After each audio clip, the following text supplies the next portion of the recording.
పాలమూరు జిల్లా కేంద్రంగా తన స్వగ్రామంలో కార్యకర్తలతో సమావేశమయ్యారు. పాలమూరు జిల్లా కేంద్రంలోని పార్లమెంటు పార్టీ ఆఫీసు నుంచి బీజేపీ ఎన్నికల ప్రచారాన్ని నిర్వహించనున్నట్లు బీజేపీ ఎంపీ అభ్యర్థి డీకే అరుణ తెలిపారు. మాజీ ఎంపీ జితేందర్ రెడ్డి పార్టీని వీడి కాంగ్రెస్ పార్టీ కండువా కప్పుకొని బీజేపీపై మాట్లాడిన తీరు ప్రజలు గుర్తించాలన్నారు. చాలా మంది పాలమూరు ముఖ్య నేతలు పార్టీని వీడటానికి జితేందర్ రెడ్డి కారణమని ఆరోపించారు.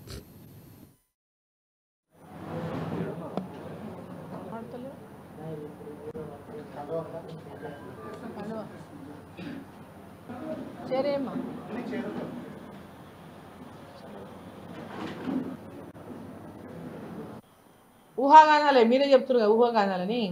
అసలు అటువంటి డిస్కషన్ ఎక్కడైనా జరిగిందే లేదు. ఎందుకు ఆ వార్త ఎవరు దీంట్లో పెద్ద వెనక ఉన్నారో కుట్ర ఏముందో అర్థమవుతలేదు మాకు కూడా. దీని వెనక ఎవరో ప్రతిపక్షాల కుట్రనే దీని వెనక ఉంటుంది గ్యారంటీగా. ఎందుకంటే వాళ్ళకి ఈరోజు భారతీయ జనతా పార్టీ ఇక్కడ 100% మహబూబ్నగర్ సీటు గెలుచుకుంటుందంటే అటువంటి పూర్తి విశ్వాసం ఉంది. దాంట్లో కావాలని ఇక్కడ ఏదో డిస్టర్బెన్స్ చేయాలని ప్రతిపక్ష పార్టీలే కుట్రబన్ని ఇటువంటి ప్రచారాన్ని ఈరోజు ఇక్కడ చేస్తూ ఉన్నటువంటిది చాలా స్పష్టంగా అర్థమవుతా ఉంది. అటువంటి ఆలోచన లేదు, దాంట్లో ఎలాంటి వాస్తవం కూడా లేదు. అలాంటి సమాచారం ఉంటే నాకు తెలుస్తుంది కదా.